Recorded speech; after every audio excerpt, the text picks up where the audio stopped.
ایک road accident میں میرے ابو کا انتقال ہو گیا۔ ہم دونوں بہنیں اور ہماری ماں بھری دنیا میں اکیلے رہ گئے تھے۔ تمام رشتہ داروں نے اپنا فرض سمجھتے ہوئے مشکل وقت میں مدد سے ہاتھ کھینچ لیا تھا اور وہ ہم سے اپنا منہ موڑ لیا تھا۔ میری ماں کے لیے بہت سی مشکلات تھیں، ہماری پرورش اور ہماری تربیت کی، اور پھر لوگوں کی زبانوں کی فکر بھی جو کہ بند ہوتی ہی نہیں تھی۔ لیکن اللہ کا شکر ہے کہ اس نے میری امی کو ہمت اور طاقت دی، اور اس نے ہم دونوں بہنوں کی ذمہ داری ہمارے ابو کے بعد بہت اچھے سے نبھائی تھی، اور وقت سے ہی میری شادی کر دی تھی۔ میرے اب دو بچے تھے، اور اب میری بہن کا بھی ایک اچھا سبب بن گیا تھا۔ یقیناً ابو کے سامنے روز قیامت میری ماں ضرور سرخرو ہوتی۔ لڑکے والوں نے شادی کی جلدی مچانی شروع کر دی۔ دبی اس قدر جلد بازی کے مطالبے نے میری امی کو بوکھلا کر رکھ دیا، اور وہ مجھے فون پر فون کر کے میری رائے اور مشورہ مانگنے لگی۔ میں جس جگہ پر موجود تھی وہاں مجھے دنیاواری کے کسی بھی بات میں نہ تو کوئی دلچسپی پیدا ہو رہی تھی، اور نہ ہی میں کسی بات، کسی مطالبے یا کسی بھی معاملے کی باریک بینی کو سمجھنے کی سچویشن میں تھی نہیں۔ مجھے ہر دم یہی لگتا تھا کہ ساری دنیا اور ساری کہانیاں اللہ کے گھر میں پہنچ کر رک گئی تھی۔ اس لیے امی جب بھی مجھے اس سے بات کرتی، میں غائب دماغی کے ساتھ ہاں میں جواب دے دیتی، اور پھر ہر طرح سے سوچ بچار کرنے کے بعد میری امی کو بھی یہی مناسب لگا کہ منگنی تو پہلے ہی ہو چکی ہے، اب اگر لڑکے والے کہہ رہے ہیں تو پھر شادی بھی کر دینی چاہیے۔ یہی کام 6 مہینے کے بعد بھی کرنا ہے تو پھر ابھی کیوں نہیں؟ سو امی نے بھی حامی بھر لی، اور پھر استطاعت کے مطابق خوب زور و شور سے شادی کی تیاریاں ہونے لگیں۔ شادی کی تاریخ اسی دن کی طے کی گئی تھی جس دن میری عمرے سے واپسی کی فلائٹ تھی۔ میرے دن اللہ کے گھر میں اس کے کعبے کا طواف کرتے ہوئے، اللہ سے باتیں کرتے ہوئے، اور اپنے گناہوں اور اپنی کوتاہیوں کی معافی مانگتے گزر رہے تھے، اور پاکستان میں میری امی اور میری چھوٹی بہن شادی کی تیاریوں میں مصروف تھے۔ وہ وقتاً فوقتاً مجھے بھی فون پر اپنی تیاری کے متعلق آگاہ کرتی رہتی تھی۔ آخر خدا کے گھر سے رخصت لینے کا وقت بھی آن پہنچا، اور اس جدائی پر میری حالت بہت غیر ہو رہی تھی۔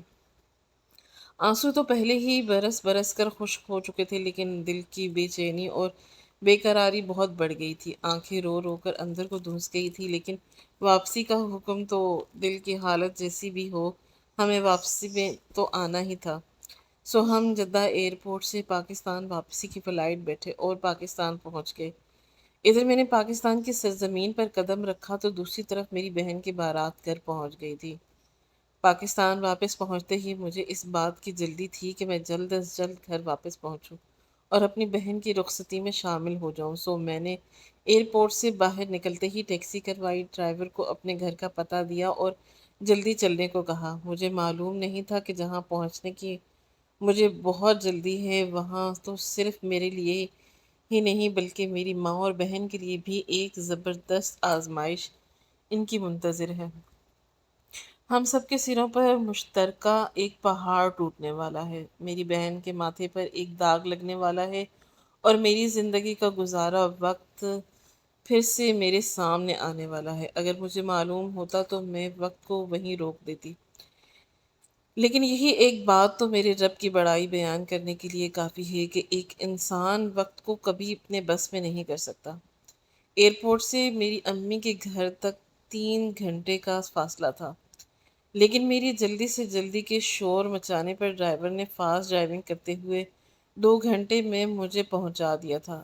گلی میں شامے آنے لگے تھے، بارات پہنچ چکی تھی اور نکاح بھی ہو چکا تھا۔ جب میں نے گھر کی اندر قدم رکھا تب ہر جانب مبارک سلامت کی آوازیں بلند ہو رہی تھی، اور نکاح کی خوشی میں چھوارے تقسیم کیے جا رہے تھے۔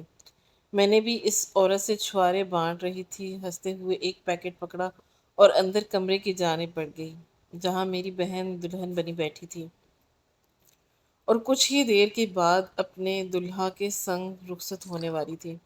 نکاح کی سنت کی ادا ہونے کے بعد اب دودھ پلائی کی رسم ہونا تھی۔ سو بارات جیسے ہی کھانے سے فارغ ہوئی، دلہا کو اندر لایا گیا اور دلہن کے ساتھ اسٹیج پر بٹھا دیا گیا۔ میں دلہن کی بہن تھی، اس لیے دودھ پلائی کی رسم مجھے ہی کرنی تھی۔ میری امی نے سجے ہوئے اور تیار دودھ کا گلاس میرے ہاتھ میں تھمایا، اور میں اسٹیج پر دلہا دلہن کے سامنے پہنچ گئی اور اسی وقت ہم سب پر قیامت ٹوٹ پڑی۔ دلہا نے مجھے دیکھا اور اس کے بائیں دائیں بائیں اس کے دوست بھی کھڑے تھے۔ ان میں سے اس کے کسی ایک دوست نے دلہن کے کان میں کچھ سرگوشی کی۔ دلہا اپنی سیٹ سے اٹھ کھڑا ہوا اور اس کے چہرے کا رنگ بدل چکا تھا اور وہ مجھے غیظ و غضب کی نظر سے دیکھ رہا تھا۔ دیکھتے ہی دیکھتے دلہا نے اپنے گلے سے ہار نوچ کر اتار دیا، اپنا کلہ زمین پر پھینکا اور چلانے لگا، اسے یہ شادی نہیں کرنی، اور وہ میری بہن کو چھوڑ کر چلا گیا۔ اور ابھی تھوڑی دیر پہلے جہاں شادی کے ڈھول بج رہے تھے وہاں ایک دم سناٹا چھا گیا۔ ساری فضا ماتم کدا ہو گئی تھی، سجی سوری دلہن اجڑ کر رہ گئی تھی، اور یہ سب تب ہوا جب میں پہنچی تھی۔ میری آمد سے پہلے سب ٹھیک چل رہا تھا، میرے پہنچتے ہی بدشگونی ہو گئی تھی۔ نئی نویلی دلہن بسنے سے پہلے ہی اجڑ گئی تھی۔ لوگ اللہ توبہ کرتے ہوئے کانوں کو ہاتھ لگا رہے تھے۔ میں طرح طرح کی باتیں کرتے ہوئے واپس جانے لگے۔ میری اماں بیچاری صدمے سے کچھ بولنے کے قابل ہی نہیں رہی تھی۔ میں اپنی ماں کو تسلی دینے کے لیے ماں کی جانب بڑھی اور مجھے دیکھتے ہی میری ماں چیخنے چلانے لگی اور مجھے منحوس کہنے لگی۔ ماں کا خیال تھا کہ یہ سب میری وجہ سے ہوا ہے، میری نحوست تھی جس کی وجہ سے میری بہن دلہن کے روپ میں متعلقہ ہو گئی تھی، کیونکہ میری نحوست کے باعث میرے نصیب پر بھی طلاق داغ لگا ہوا تھا، اور اب میں نے اپنی وہی نحوست اپنی بہن پر ڈال دی تھی۔ میں حیران پریشان کھڑی تھی۔ میں تو ابھی خدا کے گھر سے لوٹی تھی، اپنی بہن کے نصیب کے لیے وہاں میں نے جھولیاں بھر بھر کے دعائیں کی تھی، لیکن اب اگر اس کی تقدیر میں یہ لکھا تھا کہ اس پر یہ ظلم ہوگا تو اس میں میرا کیا قصور تھا؟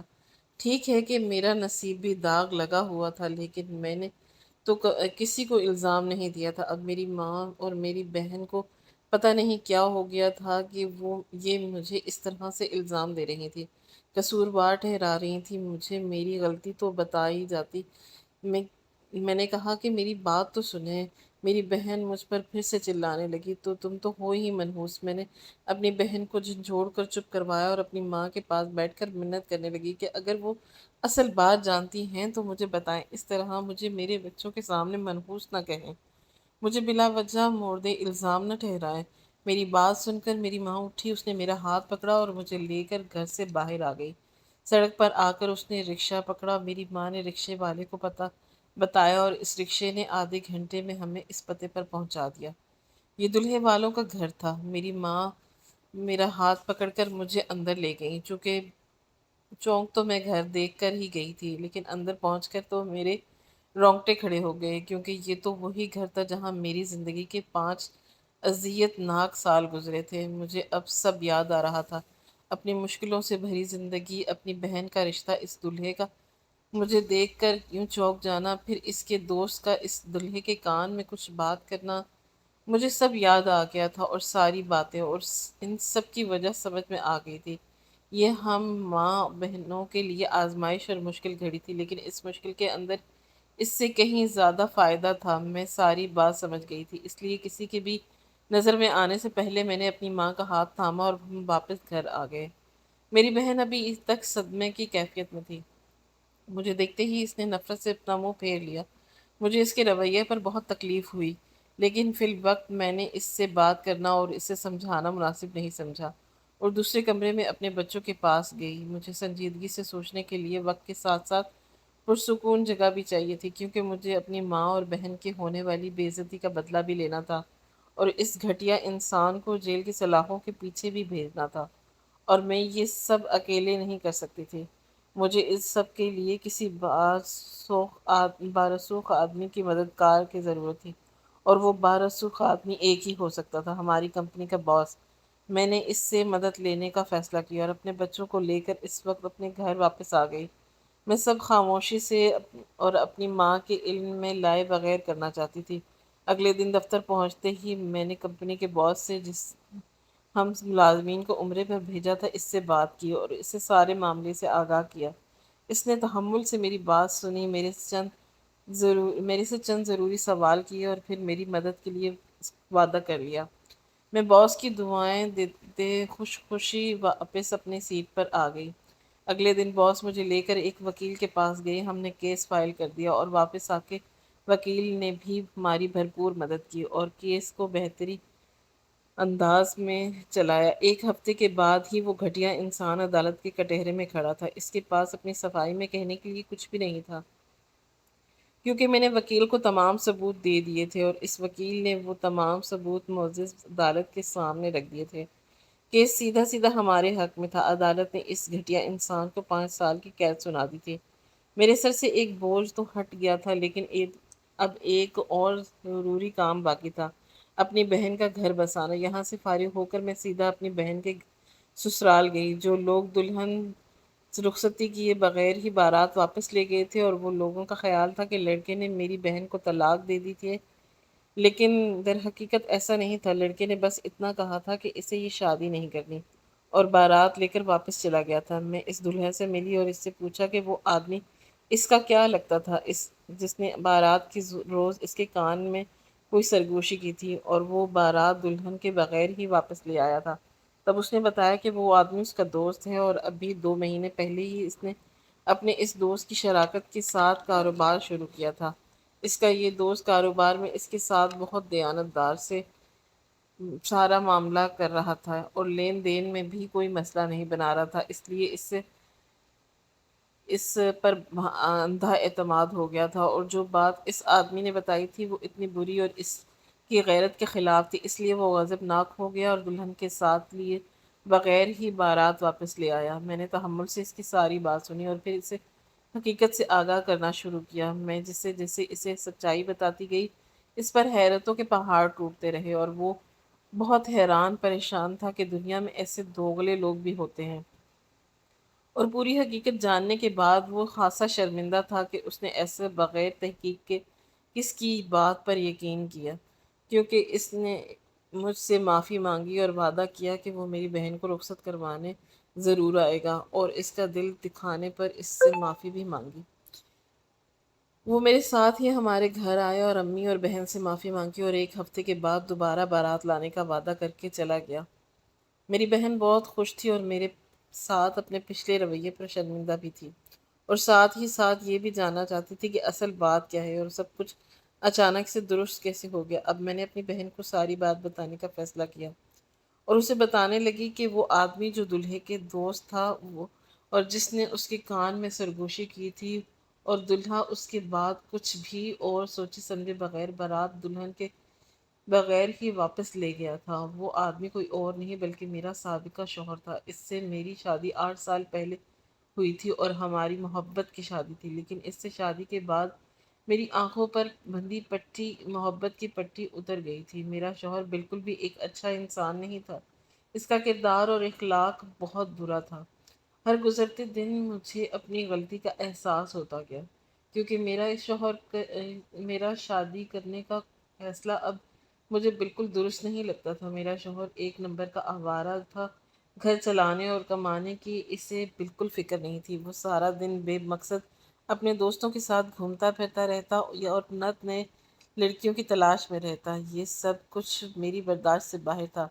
ایک تو میرا شوہر تھا اور دوسرا شوہر بھی وہ جس سے میں اپنی مام کو زبردستی منا کر اس سے شادی کی تھی۔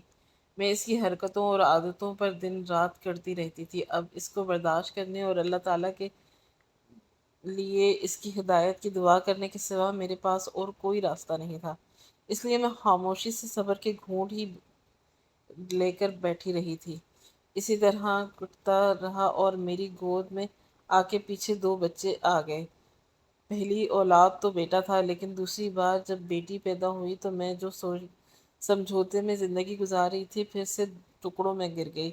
مجھے اپنے گزرے وقت پر افسوس ہونے لگا۔ میرا شوہر تو بدلنے والا تھا نہیں، لیکن اس کی انہی اخلاق باختہ عادتوں اور فضول رویوں کا اثر میری اولاد پر کیا ہوتا۔ میں اب سنجیدگی سے یہ سوچنے لگی تھی، میں نے اپنی زندگی میں اس شخص سے محبت کر کے ایک غلط فیصلہ کیا تھا، لیکن میری اولاد کی زندگی تو ابھی شروع ہوئی تھی۔ اس کا مستقبل ان کے باپ کی وجہ سے تاریک ہوتا، ان کے کردار اور اخلاق میں کمیاں اور خامیاں پیدا ہوتی۔ یہ ایک گھاٹے کا ہی سودا تھا۔ گھر کا خرچ تو پہلے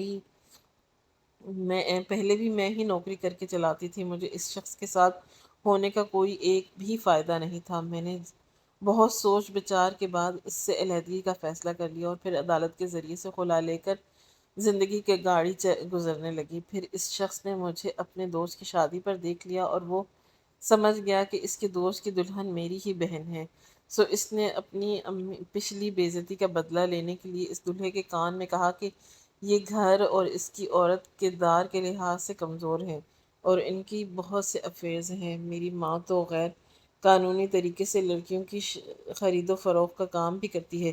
ایک باعزت اور غیرت مند انسان کے لیے ایسی جگہ رشتہ جوڑنے بہت شرم کی بات تھی، اس لیے وہ غصے سے بارات خالی ہی واپس لے گیا۔ دوسری طرف میرا سابقہ شوہر بھی بظاہر تو وہ اپنے دوست کے کتنے ساتھ ایمانداری سے چل رہا تھا، لیکن اندر ہی اندر اسے دھوکہ دے رہا تھا۔